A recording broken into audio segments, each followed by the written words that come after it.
When you have an injury, you have to have inflammation to heal things. But what happens sometimes is the body loses the ability to turn that inflammation off. And when that ability gets turned off, you get many different things. You get something called tendinosis, where the body's kind of giving up on healing a tendinitis, which is an acute thing. But it goes more than that. So there's many different aspects of it to begin with.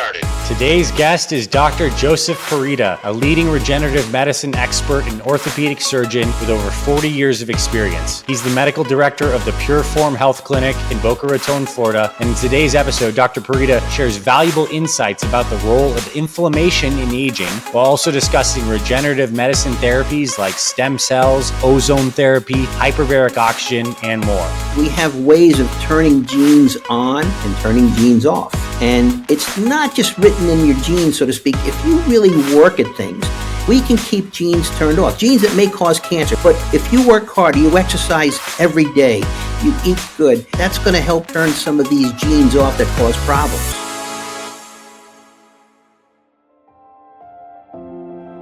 The new science is super clear. Mitochondria are essential for optimum health and longevity. See, mitochondria are the battery packs inside all of your cells that create ATP, giving you cellular energy. And as we age, our mitochondria become damaged and dysfunctional, leading to low energy, brain fog, fatigue, and slower recovery from exercise. The good news is this supplement called MitoPure, created by Timeline Nutrition, can help because it supports your health at a foundational level by encouraging renewal of your mitochondria. MitoPure is a precise dose of a rare compound called urolithin A that helps your body clear out dysfunctional mitochondria and create new healthy ones, giving you more energy, better workouts, and more endurance to achieve any goals you have this year. MitoPure is the only urolithin A supplement on the market clinically proven to target the effects of age-related cellular decline and deliver increases in muscle strength and endurance without any change in exercise. Timeline is offering 10% off your order of MitoPure. Go to timeline.com/FitFatherProject. That's TIMELINE.com/FitFatherProject to learn more.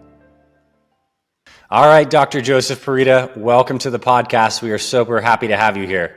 It's an honor to be with you. I look forward to our discussion. Me too. And, I'm very impressed with your career and the amount of time you spent in the medical field. I mean, over 40 years practicing orthopedics and now into regenerative medicine. So, we're privileged to have that amount of expertise on this call. And I want to do a wide landscape of different things related to anti-aging therapies, stem cells, ozone, hydrogen. And I guess the promise for everyone who's tuning in listening today is you're going to learn a lot about what's out there and what's possible.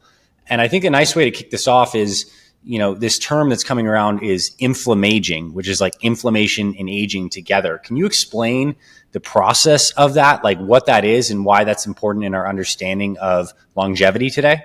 It's very interesting. I literally just sent an article that I read to my people in my office here to put online as a blog. I said, this is something that everyone needs to know.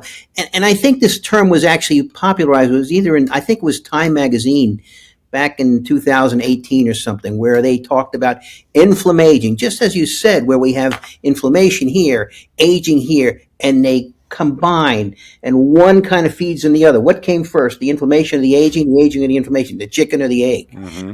And inflammation is really kind of what is the root of most all diseases. When all is said and done, most of these things stem from inflammation, and inflammation is necessary for many things, but unfortunately, when it gets out of hand, as we get older, we have more difficulty controlling inflammation, and that's where we get into trouble and big trouble sometimes.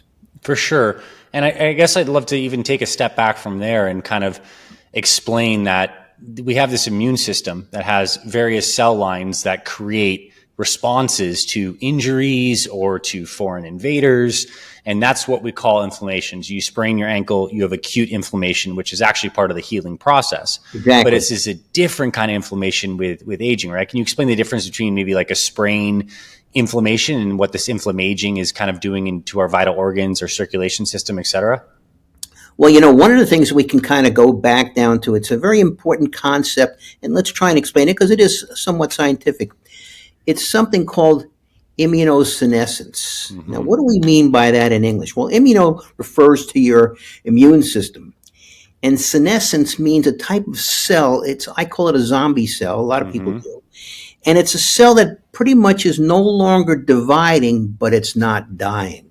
Mm-hmm. And what it's doing is it's kind of secreting a number of different inflammatory compounds, things that cause inflammation, and there's chemical basis to inflammation, and it's a basis of different type of growth factors. There's three different growth factors that can really cause inflammation. One is called IL-6, one Mm-hmm. is called IL-1, and one is called tumor necrosis factor. The names are not that important. The aspect of what they do is, and Mm-hmm. as we get older, we lose the ability to really start controlling this. Now, as we said, when you have an injury, you have to have inflammation to heal things. But what happens sometimes is the body loses the ability to turn that inflammation off. Mm-hmm. And when that ability gets turned off, you get many different things. You can get some things that are not as serious. You can get something called tendinosis, Mm-hmm. where the body's kind of giving up on healing a tendinitis, which is an acute thing. But it goes more than that. So there's many different aspects of it to begin with. Yeah, and I think that's a key concept. It's like that we get these zombie cells that are taking up resource but aren't actually helping us. And what we know from some of the therapies that do help improve longevity is they typically trigger these pathways in the body to recycle, kill, or get rid of, cellular debris. I'm thinking of like things like fasting or exercise to stimulate these pathways to recycle that. So can you kind of speak into the ways we can start to Sure. make that shift and get rid of some of these senescent Another cells? a nice concept I like to give my patients is when we talk about pathways, I want you to think of your body, your organs, and your cells as the computer hardware, and the pathways of the computer software. Now, what do you do when you have a problem with your computer? Say, oh, heck, let me just reboot it. Let me restart it. And that's what we're attempting to do with these pathways, because the pathways become the problem many times. The organs are usually pretty good until the pathways really get screwed up, Mm-hmm. until it's, quote, viruses, and it could be a literal virus too. But these pathways are important. Now, when we talk about inflammation, there's two big pathways I like to talk about. One is, and then, I'm going to give you the initials because the names are very long, complicated ones. One is called the NRF2 pathway. Mm-hmm. That's the major pathway that reduces inflammation in the body. That's your friend most of the time. Mm-hmm. You really want to stimulate that pathway because it's going to really help you. The other one is NF kappa beta. Now, that's a pathway that causes inflammation in the body. Now, sometimes it's very important. Let's say you're dealing with a virus or an infection. You really want that pathway activated so it can deal with the bacteria. But turning it off is the key. Mm-hmm. When you don't turn it off, many bad things happen, such as cancers and all sorts of things like that. So that's kind of one little analogy that we can go with, and I think it's a good one. Mm-hmm. So is it as simple as saying that like a healthy lifestyle, like exercise, good circadian rhythm, anti-inflammatory foods, like is this enough to regulate those pathways? Or are there more specific targeted things that people need to be looking into as they age to make sure they have good Well, balance of these pathways? certainly everything you mentioned is extremely important, but we sometimes get into the field of epigenetics, okay? Mm-hmm. Now, what that means is we have ways of turning genes on and turning genes off. And it's not just written in your genes, so to speak. If you really work at things, we can keep genes turned off. Genes that may cause cancer, they're called oncogenes, an oncologist, oncogenes. But if you work hard, you exercise every day, you eat good, you basically, and everybody cheats a little bit, but do intermittent fasting and things like that. That's going to help turn some of these genes off that cause problems. Mm-hmm. And that's why lifestyle and diet and things like that are extremely important, because they have an effect also on the pathways, but they really have an effect on the field of epigenetics. And that's going to be something people are going to hear more and more about, Mm-hmm. because turning genes on and off is really where medicine's heading to. It certainly is. And again, just to add a layer of clarification here, we have our genetic blueprint, our DNA, and then what gets expressed is due to the epigenome, what gets turned on and turned off. And that's why genetics are not some fixed destiny. Like your family has some kind of genetic marker for heart disease. That doesn't mean you're going to get it.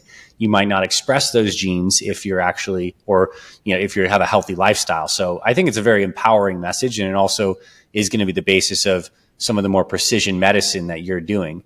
I want to ask, like, how much is lifestyle, like what's the effect size or the magnitude of importance of a healthy lifestyle for good aging? Does it account for 75% of the results, 50% of the results? Maybe and you might find it's an impossible question to answer, but I just want the listeners to get a sense of how important in your experience that healthy lifestyle is for great outcomes, like being active and mobile at 80. Number one importance by far. Now I'm including exercise. I'm including diet, things like that. I mean, I was just asked a couple of months ago, I was at a meeting and they asked me to give a little interview on something. And I said the best medicine one can take is exercise. There's nothing better. All the functions that exercise can do for you. There's things called myokines, which are basically growth factors secreted by the muscles. Mm-hmm. There's a lot to it when they say a sound body leads to a sound mind. Mm-hmm. And when you exercise, so your lifestyle is so important. Now, we can embellish that with other things that we can talk about a little bit, like hyperbaric oxygen, things like that. But lifestyle is number one. No question about it in my mind. Mm-hmm. And how important of a risk factor is carrying belly fat, abdominal fat? So like, let's say someone has a modestly good lifestyle, but their waist circumference is high. Their body fat, let's just say, is maybe 25%. Like, it'd be ideal if they dropped it a little bit, but they're not grossly overweight unfortunately, by American standards. Like, how dangerous is it to carry that extra fat there if you're doing other things well? Okay, how dangerous is it? Very dangerous. Why? Because when we look at fatty tissue is not just fat cells. It's a symphony of cells, including certain types of mesenchymal stem cells, certain kinds of other immune cells called macrophages. And the environment that these cells are found, if you have a lean person, it's a very clean and a very good environment. But if you have a person who is somewhat obese, those cells are going to cause inflammation. That's why we know that there's a definite correlation between people with that big belly, so to speak, and diabetes, cancer, and things like that. So extremely important. It's better if your fat almost is kind of throughout the whole body rather than just in the belly itself. That seems to be really a problem. And unfortunately, I think it's a big problem in the United States, especially. For sure. And that's the interesting aspect of that term we hear about visceral fat. It tends to be when you have that abdominal fat accumulation, it's also around those organs. So those inflammatory cytokines coming from that fat are in an area where they can do a lot more damage than this kind of like more blanketed, distributed white fat. So that makes a lot of sense to me. What kind of dietary approach do you follow personally? Like, what has worked for you? You've seen all these fad diets come and go. I know you've read a lot of the research. Like, what is your approach to nutrition to control inflammation? Well, I'll tell you exactly what my regimen is. 18 hours a day, I do intermittent fasting. And I mean, I'm pretty strict. I may cheat a little bit in that. I'll maybe take a little bit of omega-3 fish oil in the morning.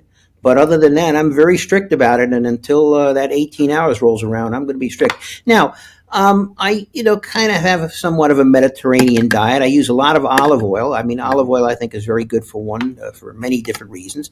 I'm not a big beef eater. I may eat half a hamburger a week at the most.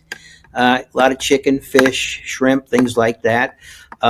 Sweets, no soft drinks at all. I mean, the only soft drink I'll take is, basically club soda or something along those lines. No sugars. I mean, that's one of the worst things you can take. No juices, things like that. So I really try and avoid the sugars and realize one thing. Those of you that say, well, you know what, I'm not taking sugars. What I'm taking is a Diet Coke that's, sugar-free. Well, that may be worse for you than just drinking a regular Coke. So look at some of the literature out there. So your diet is important. But it can only do so much for you also. You have to take some supplements and things like that also.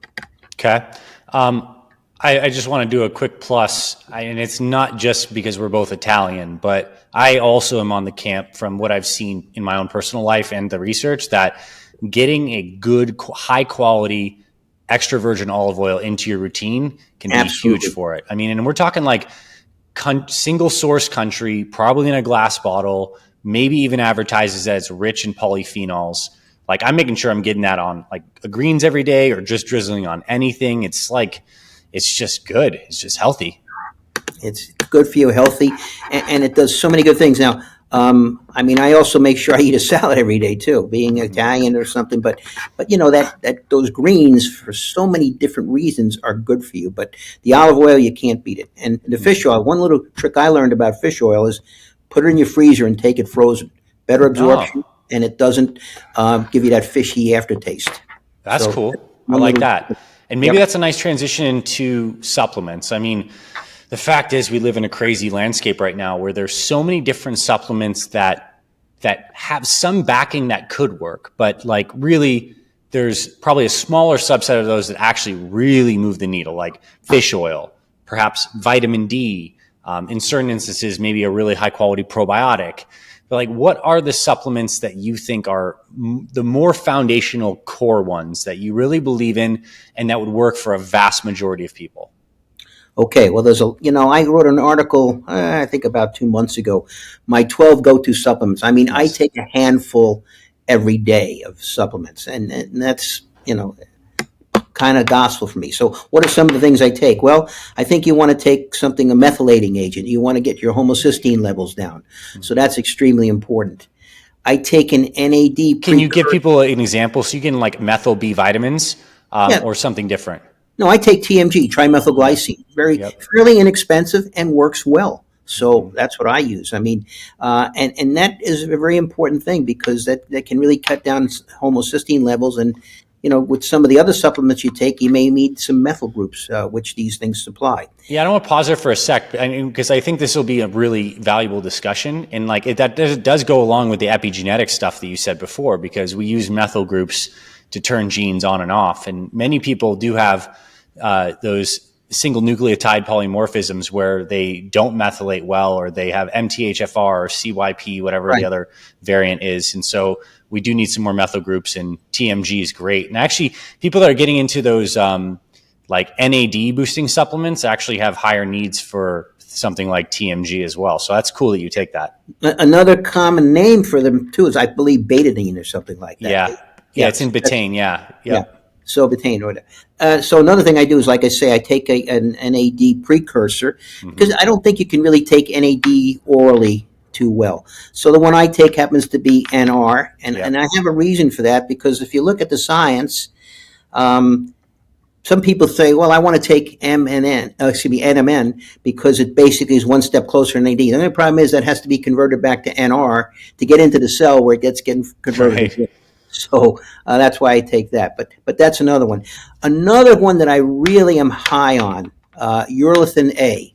Okay. I've been taking it recently as a little test, but like explain this to people. All right, so urolithin A is interesting. It comes, they say, from pomegranate, but it's not like taking a pomegranate extract. That's not going to do the trick for you because a lot of the population has difficulty really converting pomegranate to urolithin A. So you take a supplement ahead of time. What does this really do? Two very important things. It basically increases the body's mitophagy and mitogenesis. Now, what do we mean by that? Mitogenesis means you're going to make more mitochondria. Mitochondria are basically the key to most diseases. Inefficient or insufficient mitochondria are going to give you many big problems. Now, mitophagy means the ability that the body is looking at these mitochondria and saying, I think I can fix you if I do this, this, and this. Or, Hmm. yeah, you're beyond repair. Sorry, you're going to the junkyard. So it basically takes the mitochondria and gets rid of it, tries to recirculate it. That's what's so important about urolithin A. I think it's one of my go-to things to really keep my health going. And it's the same pathway that exercise is basically, it would augment the effect of exercise because exercise is going to do similar triggers to that. It just, this Right. enhances that pathway more directly. Like I said earlier in our talk, exercise is one of my most important medicines. Hey, Fit Fathers, this is your official invitation to come to our first ever conference called Fit Father, Fit Mother Live. Join us in August 2025 for 3 transformational days designed to help you overcome one of life's greatest obstacles, staying consistent and motivated with your health amidst the challenges of life. At Fit Father, Fit Mother Live, we're bringing together world-class health experts to help you become more focused, more disciplined, and take your results to the next level. Day one of the event focuses on mindset and mental health, because as you know, real change starts in your mind. We'll give you strategies to reduce stress and unlock greater discipline, motivation, and mental clarity. Day two focuses on physical health and longevity. You'll hear from top doctors and experts on the latest methods to speed up your fat loss, build muscle, enhance your longevity, and overcome obstacles like nagging injuries. Day three is all about the power of community and accountability. You'll make real connections with like-minded fit fathers and fit mothers who will become your friends and support you long after this event ends. We'll also have dozens of top-tier health companies on-site as vendors, showcasing the latest products, technologies, and innovations to support your health journey. This is so much more than just a conference. This event is your chance to connect with your fellow fit family, to recharge your batteries on an unbelievable wellness vacation, and take your fitness results to the next level.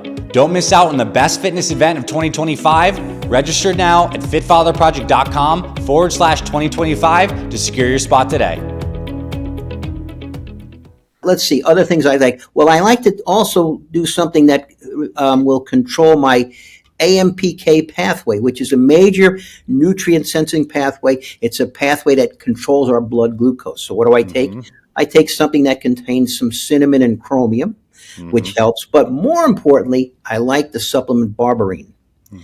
Very important. And there's, now at one time I was taking metformin, and metformin is known as a diabetes medicine to a lot of people. And as far as I know, I had no diabetes, but I was taking metformin because I want to control this pathway.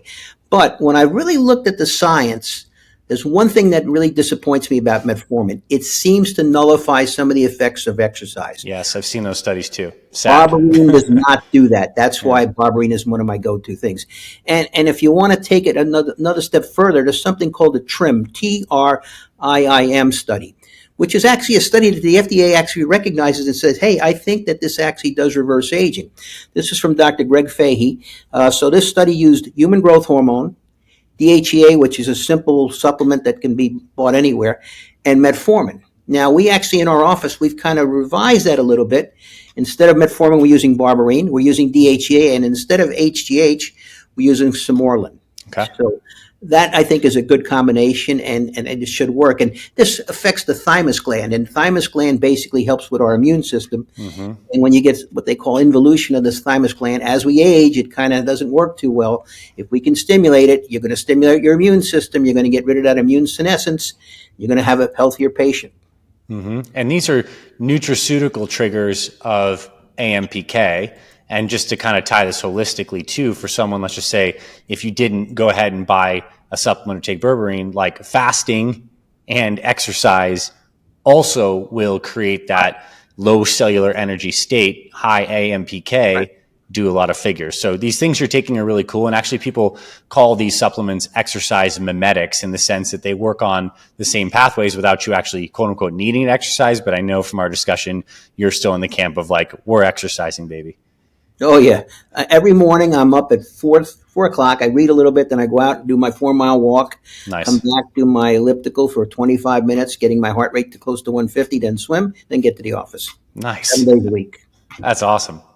Cool. Any other supplements that are like, I know you have more, but any that are kind of like top of mind? Because I definitely have some other areas I want to go here too. I take some N-acetylcysteine. I take some alpha-lipoic acid, zinc. I take magnesium, and a couple of others probably. I don't even remember right now. That's great. I think the particularly N-acetylcysteine and zinc, at least in my opinion, are really useful things to have in your home medicine cabinet. Good anytime you're having any kind of sickness or, you want to boost the immune system. NAC is particularly helpful for respiratory stuff. A lot of people were using that in different kind of coronavirus therapies. So that's cool. I love that. And obviously it supports glutathione too. And that's a whole rabbit hole we can go down. Exactly.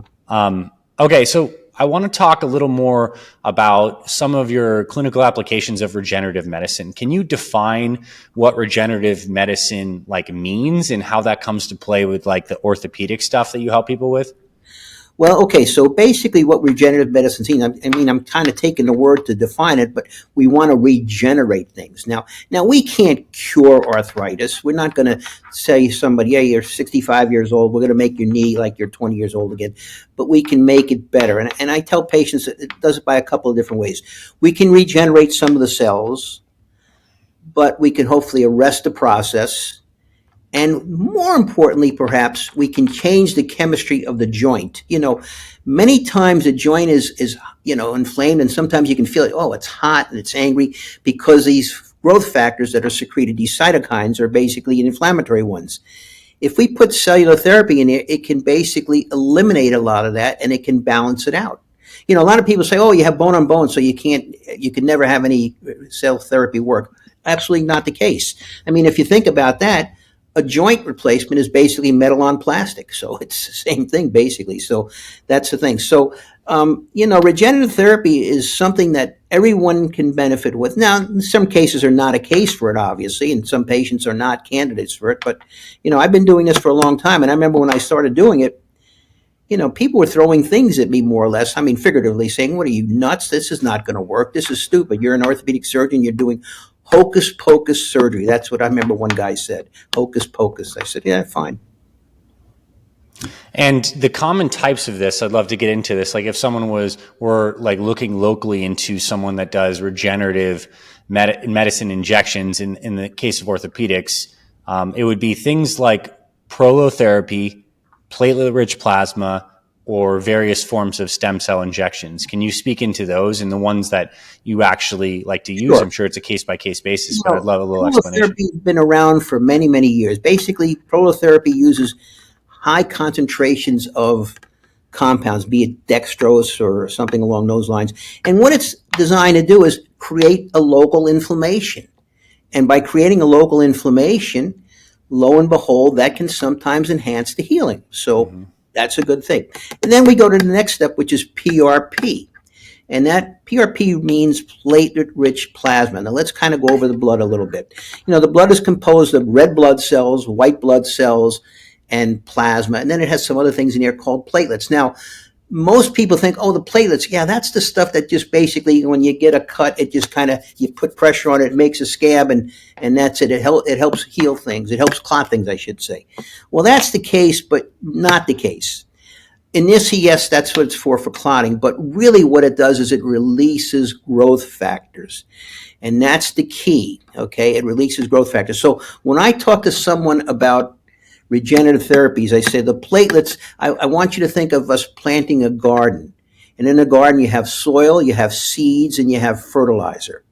Well, the platelets are actually the fertilizer. They are the guys that are really going to help things grow along. They're growth factors. And there's ways of enhancing them. They have some things called exosomes, as do other cells, and they are little microparticles that can also help. We're learning more and more about it.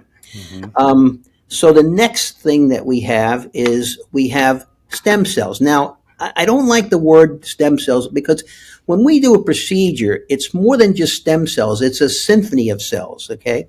For instance, if I take someone's bone marrow aspirate, and I'll get into that shortly, or I take someone's adipose or fatty tissue, it's not just stem cells. If I were to use stem cells alone, I'm not sure how good the result's going to be. Again, it's a symphony. And I get back to my gardening concept. So when we're planting a garden, the stem cells and other regenerative cells are basically the seeds. So we have the fertilizer and the seeds. And a lot of times when I do a procedure, I also use the adipose tissue, which is the scaffold, the soil. So I have that term, I'm an old Italian, and I like to work in my garden. And there you are. I gave you the terms for that. Now, how we can, manipulate these cells are things that are important also. We use something called photobiomodulation.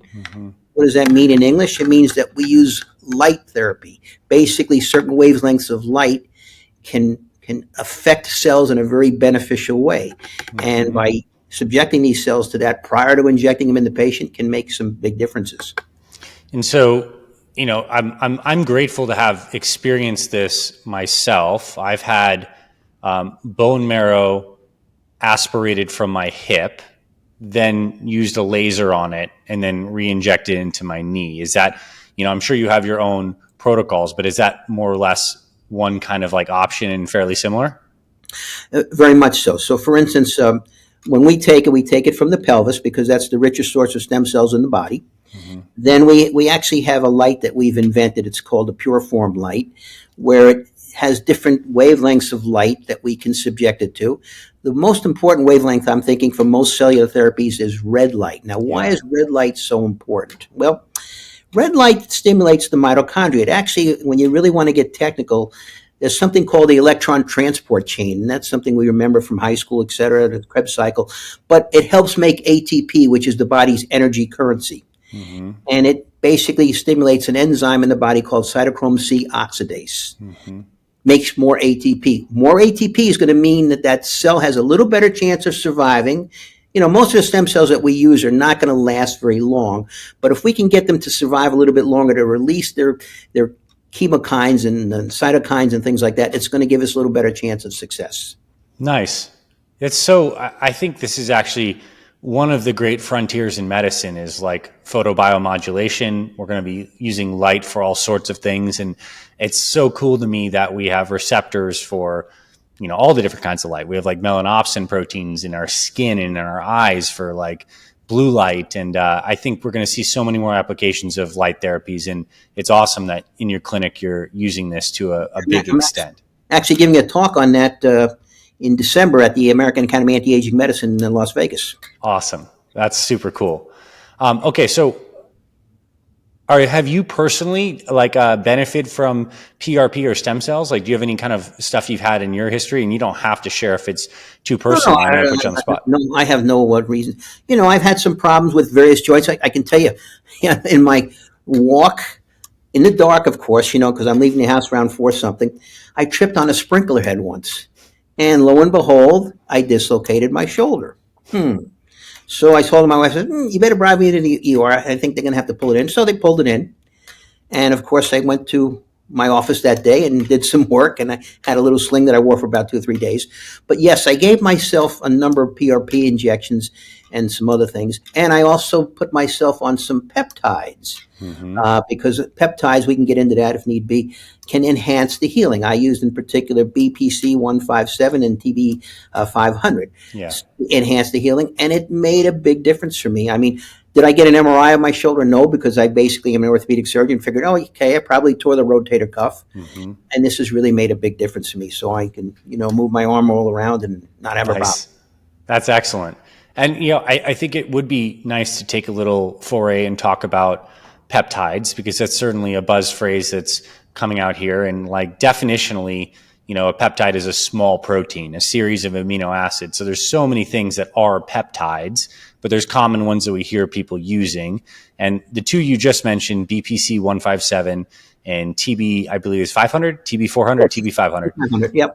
Those are healing peptides that people take. Can you speak into like how you administer those? Do you inject those? Do you use them orally? You know, it's interesting. Most peptides have to be by injection, but those two you could potentially take orally because they come from the GI system more or less, and they can be absorbed pretty well orally.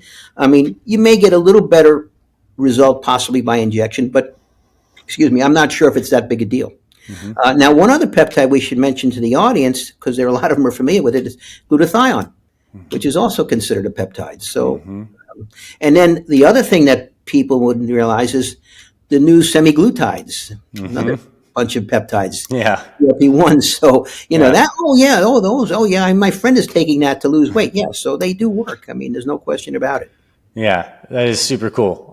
And I think, so in Florida, you guys are in a place where I think it's kind of like one of the great frontiers of regenerative medicine. Here in Scottsdale, Arizona, we have a lot of different clinics too. If someone is like, let's say, living in the middle of the United States, I know you don't know what the exact area are, but where do people go to like look into peptide therapy? Is this something you recommend they work with a provider on, online clinics? You know, I'm sure you'd say like go to a great clinic or maybe come down and see you in Florida, but like, what's the landscape look like with people starting to explore these things? How do you counsel people to begin to look at, I might be interested in peptides for healing my shoulder after listening to this? Well, you know, you can go online and you can buy these things, but, you know, realize most of the peptides you're going to buy online, you're going to see a little saying there, for research purposes only. So I suspect they're probably okay, but I'm not sure it's a good idea. I think I think you need to really get a physician to really kind of give you guidance on these things, because you may need to have some certain blood tests done and things like that. I mean, so I don't think you should self-prescribe. You really Okay. get somebody who's an expert. Sounds good.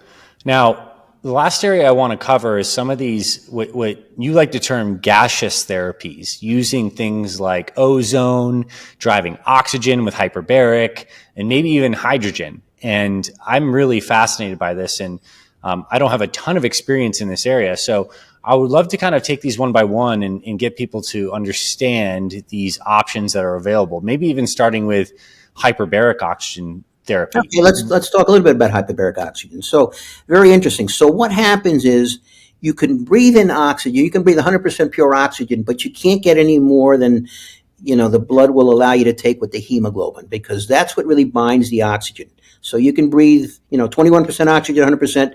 Your body's going to have the same amount of oxygen. However, if you go ahead and you take in oxygen through a mask, let's say, pure oxygen, 98% oxygen, under pressure, now what happens is that oxygen gets pushed into the watery part of the blood called the plasma.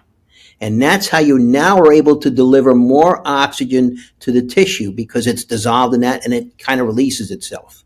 That's number one. But number two, what's very important, this is from the work of Dr. Tom at the University of Pennsylvania. What he found is that basically hyperbaric oxygen stimulates a compound, another gaseous signaling molecule in the body called nitric oxide. And what nitric oxide does is it stimulates your bone marrow to release more stem cells to your circulation. So it's that 1-2 punch, because remember, you can't heal anything unless the cells do it. I have a saying, it's cells, not doctors, heal patients. That's why that diabetic that has a wound that won't heal on his foot, when you put him in the hyperbaric chamber, it'll heal because the stem cells actually did the healing. Mm-hmm. So that's one thing. So another gaseous molecule that's extremely important is nitric oxide. Mm-hmm. And I basically am a big believer in that. I take a nitric oxide stimulant every day. You may have even seen me on TV in a Super Beats commercial, perhaps. I don't know. Yeah. But I'm on that. But that's important because it can stimulate stem cells. It's so many different functions that nitric oxide has. And one little thing to remember, do not use mouthwash, because mouthwash will kill that certain bacteria on your tongue that helps convert the nitric oxide to a usable form. Yeah. Now, ozone, very interesting. Ozone is kind of toxic. We know it's in pollution and things like that, but we use it very much in our office. And not only do we do it here, but we set up other offices to do this. We have a technique called EbO2, where we basically mix blood in a dialysis filter with ozone gas, and the ozone gas is pretty much rapidly converted to other things, including oxygen. Then the process goes into a light with red, blue, amber, green. We're getting back to the photomodulation, modulation, and ultraviolet A and ultraviolet C, and then it goes back into the patient. Now, what does that do? Two things. We talked earlier about something called the NRF2 pathway. It gets rid of inflammation. It diminishes it. What else does it do? Well, it can definitely diminish the viral load in one's body, especially these viruses that we had as kids that become more active and cause inflammaging. The CMV viruses, Epstein-Barr, and things like that. Yeah. And basically it gets rid of a lot of heavy metals and toxins and things like that, because they get oxidized. So that's why I'm a big believer in the ozone therapy. Again, no ozone ever enters your body with this technique. That's super cool. And actually, I've consulted with some people that had, flares of Epstein-Barr, and ozone wiped it out. So it's super effective. Plus, remember now, we're also using, in addition to the ozone, we have an apparatus called the hemolumin, which is subjecting that to ultraviolet C light, which is also very toxic to these organisms. Cool. That's amazing. And then hydrogen therapy, what does that mean? Let's talk into that. Well, let's talk about hydrogen therapy. So we have a machine in our office. We use a very expensive ingredient called H2O, water. So basically what it does is it electrolyzes and it breaks the water down into hydrogen gas. Yes. And you basically are sitting in a chair, you have a cannula or a mask, whatever you prefer, and you're breathing in hydrogen gas. Now, what is hydrogen gas interesting? Why is it, what's it used for? Mitochondria. Well, yes and no. It's a very potent antioxidant Okay. and anti-inflammatory. Okay? So it can get into all the nooks and crannies. It can go basically through the blood-brain barrier. But here's an important thing. When you look at most of the antioxidants, where do most of your free radicals, which are basically the things that they're kind of like little terrorists in our body, where do they basically start? They start in your mitochondria.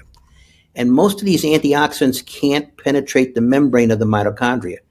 Hydrogen can. And that's why hydrogen is a very important thing. I have my nurses at the end of the procedure breathing hydrogen. They bubble hydrogen into a little bottle of water, and then you drink it right away. Why do I like that? Because apparently it has a very profound effect in a good way on your gut bacteria, which a lot of problems start right there. So that's why I like to do that. That's excellent. Really, really cool stuff. I mean, amazing, honestly. These different angles we have between light, these primordial gases, using our own cell lines and stem cells, and of course, the basics of a good, healthy lifestyle to tie this all together with targeted supplementation. My final question for you is, looking at the future of medicine based on you having practiced for 40 years, like, it seems like medicine is shifting towards personalized treatments. Like, where do you see medical care, whether it's like primary care or even like more cutting edge regenerative therapies like you're doing, in the next 10 to 20 years? Where are things heading? What are you hopeful for? What's around the corner? So where we headed to in regenerative medicine, AI is going to basically be our buddy, so to speak. It's going to really allow us to make strides that we weren't even thinking were necessary probably 5 years ago. And it's going to basically be something that's going to change the landscape in medicine. As you say, personalized medicine is going to take over. There's no reason why, well, it worked in all these clinical studies, so we'll do that. No, it's going to basically work in your particular case. And that's what's going to be so exciting. And I think we're going to see lifespan. Some people say, oh, you can't go much past 100. Remember now, we don't want to just increase your longevity. We want to increase your health span. And that's where I think we're going to see tremendous things. I think we're going to have still, there'll still be people dying around 100, but they'll really live well just until about that time. That's the goal. That's exciting. And we have a big turnaround to make, because you look at the health of the average American today, and it's worse than it ever has been in the last 100, 150 years. So I'm excited for these pushes in technology, and I'm excited to see it pair with policy interventions, access to better, healthier foods, a change in culture. I'm really behind this whole Make America Healthy Again. I think we have a really cool opportunity to push forward towards like a healthier culture. And I'm grateful that you are out there, showing what's possible and running a great clinic. So on that note, you have your PUR-FORM Health Clinic in Boca Raton, Florida. If someone listened to this and they are interested in experiencing the medicine that you practice, where can people learn more? Well, they can just go to our website and, see us there. They can call us up. They can look me up, and that'll, lead them there. They can see some of the places I'm speaking. So, any number of ways they can get to see us. Cool. Well, Dr. Joseph, thank you so much for your time. It's been my honor to talk with you. I know it's been most enjoyable. Thank you so much. Have a great rest of your day. My pleasure. Thank you. Thanks for listening to this week's episode of the Fit Father Project podcast. If you love what you heard, please rate and review our podcast on Apple Podcasts. It really helps spread this show to more men who need this valuable info. To watch full video episodes of this podcast and other motivational videos to inspire your training and more, visit our Fit Father Project YouTube channel. It's free, and everything's made for busy guys over 40 like you. Visit youtube.com/Fit Father Project to get access to our entire video library. And finally, if you or someone in your life is interested in becoming a fit father or needs help losing weight, building muscle, and living healthier after age 40, then visit fitfatherproject.com, where you can see our proven programs, supplement line for guys 40 plus, and free meal plan and workouts to get you started. This is Dr. Anthony Balduzzi signing off. I'll see you in the next episode.